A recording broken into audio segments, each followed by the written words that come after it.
வணக்கம். அன்பார்ந்த வரம் டிவி நேயர்களே, உங்கள் ஜோதிடர் ஜேஎம்எஸ் சந்திரமௌலியின் புத்தாண்டு பலன்களான பதிவு 2025ஆம் ஆண்டில் நம்ம பதிவை பார்க்க இருக்கோம். இப்போ என்னுடைய பதிவுகள் எல்லாமே நான் நட்சத்திர சூத்திர முறை என்று சொல்லக்கூடிய பாஸ்கரா அஸ்ட்ராலஜி சிஸ்டத்தை பயன்படுத்தி போடக்கூடிய பதிவுகளுக்கு நீங்கள் கொடுத்து வரக்கூடிய ஆதரவுக்கு ரொம்ப நன்றி.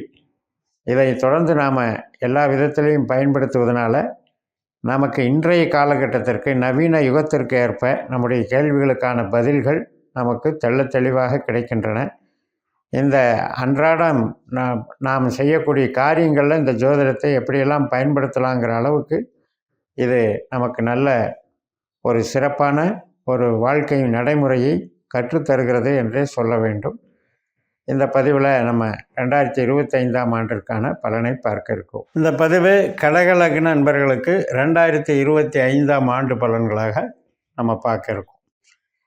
இப்போ 3 கிரக பயிற்சிகள் இந்த ஆண்டில் நமக்கு நடக்கிறது, அது முக்கியத்துவம் பெறுகிறது. நம்மளுடைய ஆட்டிடியூட், நம்மளுடைய சுயபலம், நம்மளுடைய திறமைகள், தோற்றம், நம்மளுடைய ஈடுபாடுகள் எல்லாம் எப்படி இருக்குது அப்படின்னா, ஒரு சட்டம், தர்மம், நியாயம், அதே நேரத்தில் ஒரு அர்ப்பணிப்பு உணர்வோடு செயல்படுறது, டெடிக்கேஷன், அது மட்டும் இல்லை டேலண்ட்டு, ஒரு கம்யூனிகேஷன் டேலண்ட்டு, அனைத்து விதமான ஒரு ஆற்றல், அறிவாற்றலை பயன்படுத்தி, மேதாவித்தனத்தை பயன்படுத்தி இந்த உலகத்தில் எப்படியெல்லாம் நம்ம ஈடுபடலாம் அப்படிங்கிற ஒரு தனித்திறமையை வச்சிட்ருக்கிறவங்க தான் நம்ம. நிர்வாக திறமை நமக்கு நிறைய உண்டு. ஏனென்றால் நம்ம பூமி சார்ந்த ஈடுபாடு கொண்டவர்கள், இயந்திரம் சார்ந்த ஈடுபாடு கொண்டவர்கள், எதெல்லாம் மூவ் ஆகிட்டு இருக்கோ, எதெல்லாம் வேகமாக வளர்ந்துக்கிட்டு இருக்கோ அது சார்ந்த தன்மை கொண்டவர்கள் நம்ம. அதனால் இந்த வருடம் நமக்கு சிறப்பாக இருக்க போகுது. இந்த பெயர்ச்சிகள் அப்படிங்கிறத வச்சு நம்ம ரொம்ப மனக்கலக்கம் அடைய வேண்டியது அவசியம் இல்லை. ஒரு பக்கம் பார்த்திங்கன்னா 8லேருந்து சனி, அட்டமை சனி விலகுது அப்படின்னு சந்தோஷப்படுறதும், ஒரு பக்கம் பார்த்திங்கன்னா லாபஸ்தானத்திலிருந்து குரு விரயஸ்தானத்துக்கு வர்றாரு அப்படின்னு வருத்தம் அடைகிறதும், ஏற்கனவே ராகு கேது 3-9 இருந்தவர் இப்போ 2-8 மாற போகிறாரு அப்படின்னு நம்ம அதுக்காக கவலைப்படுறதும் தேவையில்லை. காரணம் என்ன அப்படின்னா, இந்த பயிற்சிகளெல்லாம் நாள்தோறும் எல்லா கிரகங்களும் சந்திரன் போல் மற்ற கிரகங்களும் கொஞ்சம் நகர்ந்துக்கிட்டே தான் இருக்குது. அதில் இருக்கிறதுல கொஞ்சம் ஸ்லோவாக நகர்ற கிரகத்தை வச்சு அடிப்படையில் நம்ம அது ஒரு குறியீடாக பயன்படுத்திட்டு வந்துட்டுருக்குறோம், அவ்வளோதான். பட் நமக்கு ஜனன ஜாதகத்தில் தசா புத்தி அந்தர சூட்சமம்னு பலன் இருக்கு இல்லையா, அந்த பலன் தான் நிகழ்வுகளை நடத்தி கொடுக்கும். இருந்தாலும் இதை ஏன் நம்ம பதிவு பண்ணுறோம் அப்படின்னு கேட்டிங்கன்னா, நட்சத்திர ஆற்றல் அப்படிங்கிறது ஒவ்வொரு கிரகமுமே நகரும் பொழுது வழங்கிக்கிட்டே தான் இருக்கும். அப்போ நமக்கு நடக்கிற தசாபுத்தியில் இந்த நட்சத்திர ஆற்றல் நல்லது செய்தா கெட்டது செய்தா அப்படிங்கிறத பார்க்குறதுக்கும் நம்ம இந்த பதிவுகளை பயன்படுத்தலாம். இப்போ நம்ம சிந்தனை நமக்கு சனி மாதிரி இருக்குது. நம்மளுடைய செயல்பாடு, சிந்தனை, செயல்திறன் இதெல்லாமே குரு மாதிரியும் சனி மாதிரியும் புதன் மாதிரியும் இருக்குது. அப்படிப்பட்ட ஒரு அமைப்பில் இந்த குரு சனிங்கிற 2 பெரிய கிரகங்கள் மாற்றமடைகிறதுங்கிறதுனால நமக்கு என்ன கிடைக்குது அப்படின்னு பார்த்திங்கன்னா, இப்போ சனி பயிற்சி ஆகிறது 8ஆம் இடத்துலேருந்து 9ஆம் இடத்துக்கு போகிறாரு. மார்ச் 29ஆம் தேதி பயிற்சி ஆகிறார். ஆனாலும் அவர் குருவனுடைய நட்சத்திரத்தில் தான் போகிறார். அதை நம்ம கவனிச்சுக்கணும். அது மறுபடியும் ஏப்ரல் 27ஆம் தேதி சனியினுடைய தன்னுடைய சொந்த நட்சத்திரத்துக்கு போகிறார். அப்போ சனியை போல் அவர் செயல்படுறாரு அப்படிங்கிறது தான் அதில் உள்ள அர்த்தம். அதனால் உழைப்புக்கும் பணவரவுக்கும் தொழிலுக்கும் அவர் எந்த விதத்துலேயும் தீமை செய்ய மாட்டார். நமக்கு உழைப்பு சார்ந்த நன்மையை கொடுப்பார்.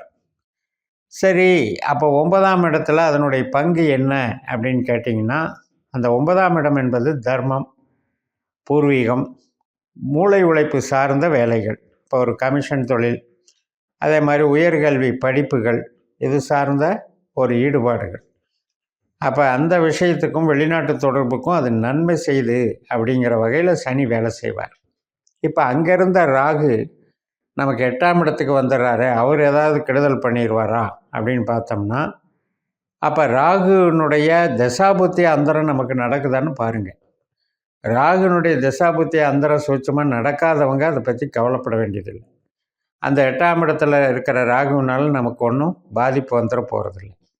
அதே நேரத்தில் இந்த ராகு வர்றவர் குரு நட்சத்திரத்தில் தான் ரொம்ப காலம் பயணித்து அப்புறம்தான் ராகு நட்சத்திரத்துக்கு சதயத்துக்கு வருவார். அதனால் நம்ம அந்த விஷயத்தில் பயப்பட வேண்டியதில்லை.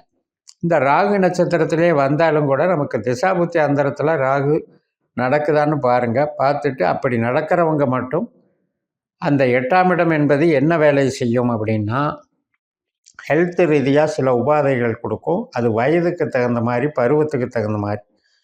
இப்போ நம்ம சிறிய பருவம் இருக்குது அப்படின்னா நம்ம அதில் ஒன்றும் ப்ராப்ளம் இல்லை. ஒரு சிலருக்கு அது விபத்தாகவோ அல்லது இப்போ பொருள் நஷ்டமாகவோ அந்த 8ஆம் இடம் வேலை செய்யும். அது அவங்கவங்க ஜனனஜாதத்தை பொறுத்து வேலை செய்யும்.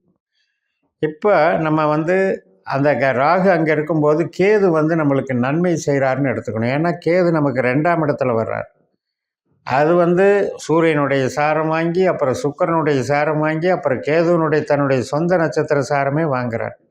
இப்போ ராகுவை போலவும் கேதுவை போலவும் செயல்படும் பொழுது கேது நமக்கு 2ஆம் இடமாகிய தனஸ்தானத்தில் இருக்கிறதுனால அந்த பலம் பெறுகிறதுனால நமக்கு ஒரு ஆதிக்க பலம் கிடைக்குது. அப்போ ஓரளவுக்கு ராகு கொடுக்குற தீமைகளை கேது சரி செய்கிறது அப்படிங்கிற மாதிரி எடுத்துக்கலாம். இப்போ குருவுக்கு வந்தோம்னா 12ஆம் இடத்துல விரைய குருவாக செயல்பட்டுருவார் அப்படின்னா நமக்கு 12இல் தான் அவருடைய நட்சத்திரமே இருக்குது. குருவனுடைய நட்சத்திரம் 12ஆம் இடத்துல தான் இருக்குது. புனர்பூசமாக இருக்குது. நம்மளுடைய ராசியில் ஒரு பாதம் இருக்குது. புனர்பூசம் 4ஆம் பாதம் மட்டும் இருக்குது. அப்போ அந்த 12ஆம் இடம்ங்கிறது என்னன்னா வெறும் விரயம் மட்டும் அல்ல, நமக்கு ஆராய்ச்சி மனப்பான்மையை கொடுக்கும், வெளிநாட்டு வேலையை கொடுக்கும், கடன் வாங்கி கடன் அடைக்கிறத குறிக்கும், இடம் விட்டு இடம் மாறுறதை குறிக்கும், 2வது வேலையில் ஜாயின் பண்ணுறது குறிக்கும்.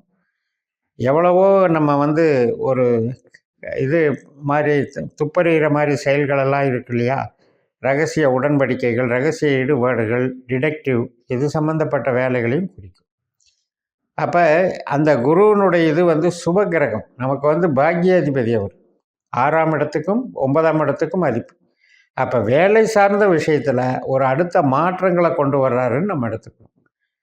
அவர் ராகு நட்சத்திரத்தில் வரும்போது, ராகு நம்மளுக்கு 8ஆம் இடத்துல இருக்கும்போது அந்த வேலை சார்ந்த மாற்றங்கள், வேலை சார்ந்த ஒரு பணி சுமைகள், இதை நமக்கு அது உறுதிப்படுத்துகிறார். இப்போ வேலை இல்லாதவர்களுக்கெல்லாம் கூட வேலை கிடைக்கிற வேலையை செய்யும். ஏன்னா குரு 6ஆம் இடத்தை பார்க்குறார். அதனால் அந்த வேலைக்கு நன்மைகளை கொடுக்கும்.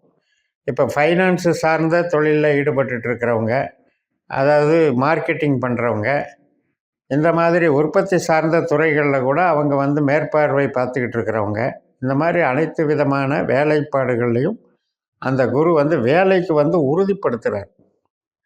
அதனால் அது ஒரு நல்ல அமைப்பு. இப்போ ஒரு சிலருக்கு வீடு கட்டுறோம், லோன் கிடைக்கல அப்படிங்கிறவங்களுக்கு லோன் கொடுக்கறதுக்கும் அங்கே வாய்ப்புகளை கொடுப்பார்.